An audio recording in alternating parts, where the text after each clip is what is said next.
July 2025, an internal government report lands quietly on a desk in Ottawa. Its conclusion is damning.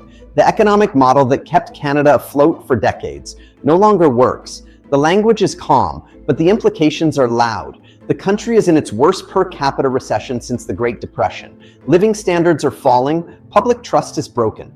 Canadians are working 5 months a year just to cover taxes.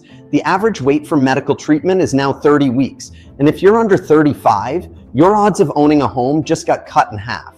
Across the country, a quiet middle class is starting to ask a terrifying question. Did we do everything right for nothing? Because back in 2000, the promise still felt real. Canada topped global rankings in quality of life. People paid high taxes, but believed they'd get healthcare, education, security. In return, the deal was clear. Work hard, pay in, and the system will take care of you. But by 2025, that promise is unraveling in slow motion. Wages have stalled, housing is out of reach, and young Canadians now spend more time waiting than advancing. So how did one of the world's most trusted nations quietly start to break down? That's what we're going to walk through calmly, clearly, without panic. First, how a country built on trust rewrote the rules and turned its own citizens into the collateral. Second, the exact moment when doing everything right started working against you and why almost no one caught it in time. Third, why the quietest citizens are becoming the angriest middle class on earth. And what's coming next might push them even further, because this isn't about fear, it's about clarity. And when a system starts to break, the most dangerous place to stand is where you've always stood. Most people still believe that if you follow the rules, you'll be protected. But right now, even the rule followers are losing ground. They worked, they saved, they bought responsibly, and now they're watching that math collapse. That's a hard truth to say out loud, because it means what we called safety might have just been timing and leverage. This is where the shift begins. Not a crash, but a quiet unwind. The surface still looks calm, but underneath, it's already breaking. GDP is rising, but GDP per person is falling. Productivity is down, debt is up. Canadians now owe $1.75. For every dollar of disposable income, that's not a bug, that's the model. And it's starting to fail the very people it was supposed to serve. So here's the uncomfortable question. If doing everything right still leaves you behind, what exactly are you playing into? There's a piece of this almost no homeowner has been shown. And once you see it, everything changes. Because if this pattern keeps repeating, the real question isn't what happens next. It's who sees it early enough to respond. To understand the collapse, you have to understand the high. Rewind to 2021, Canada felt untouchable. We were the golden child of the G7. Real estate was booming. Jobs were bouncing back. Headlines called us a global model of stability.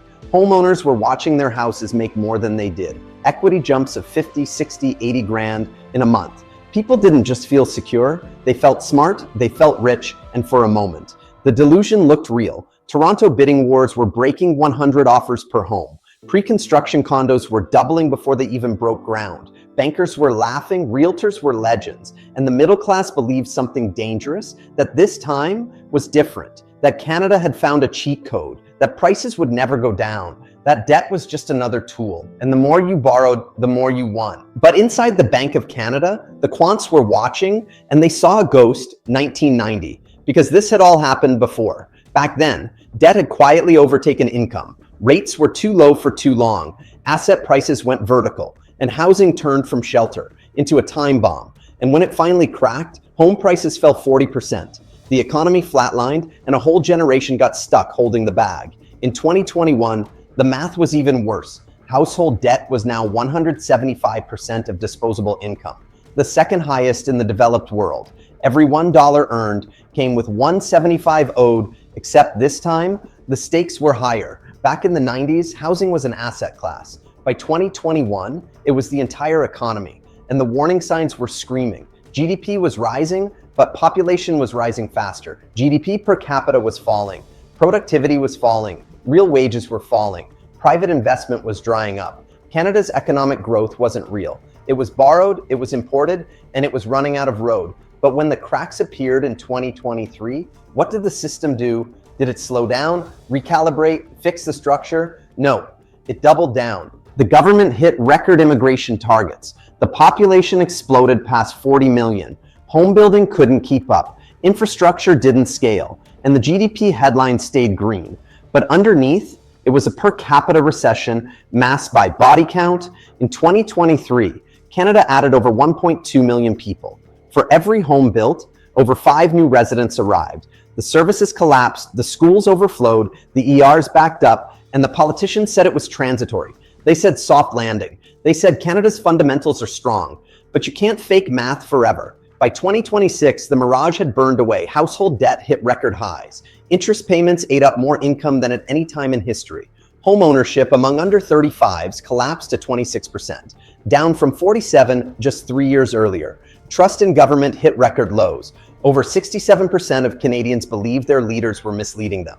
Public healthcare wait times passed 30 weeks, nearly 8 months from referral to treatment. Canadians were working until June, just to cover taxes, spending more, waiting longer, and getting less. The average Canadian family paid 43% of income to government and waited months for care, years for housing, and decades for stability that never came. This wasn't a mistake, it wasn't a conspiracy, it was the business model. The model was built to grow GDP at any cost, to squeeze more tax from more people, to inflate asset prices, and call it prosperity. But now, that model is failing. Openly, loudly, violently. And the people who did everything right are watching it break in real time. So, where does that leave you? You've seen the data, you've heard the timeline, and maybe for the first time, you feel it's not just political, it's personal. Because what used to be a country that rewarded contribution now punishes it. What used to give security for following the rules now feels like a trap for anyone still playing fair. This is not alarmism, it's arithmetic. Let's keep it simple. If your income hasn't doubled in the last 10 years, but your cost of living has, you already know something is broken. If your taxes go up, but your services get worse, that's not efficiency, that's extraction. And if your home is worth $1 million, but you can't afford to stay in it when your mortgage renews, that's not wealth, that's exposure. Here's the shift no one talks about. It's not about whether housing goes up or down, it's about how much time it costs you to hold it. How many years of work, how many months of taxes, how many weekends spent catching up on a game you were told you were winning. But the rules changed. Now you pay more, wait longer, get less. They call it inflation. But what it really is time theft. Time you can't get back. Time you thought you were trading for a better future, and now you're realizing the future got downgraded, but the bill didn't. So what do? You stop hoping the system will fix itself. You stop waiting for permission.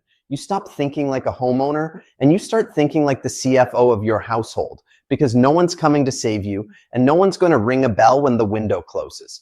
The people who protect their wealth in moments like this aren't the ones with perfect timing. They're the ones who move before the crowd figures it out. I saw this just a few months ago. A couple in Hamilton, 2 teachers, 2 kids, same home for over a decade.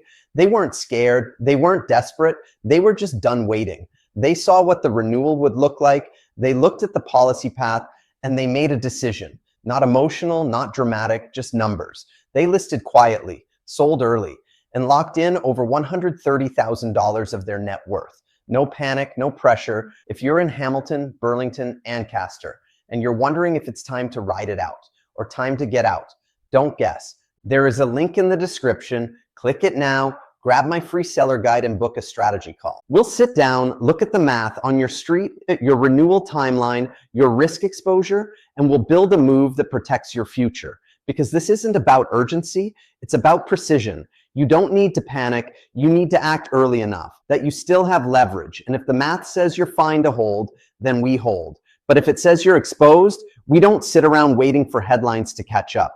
This system already told you what it values, and it's not your time, it's not your effort, it's not your contribution, it's your compliance. That's why the middle class is breaking, that's why trust is collapsing, that's why people are leaving, and it's why you need a strategy that's built around you.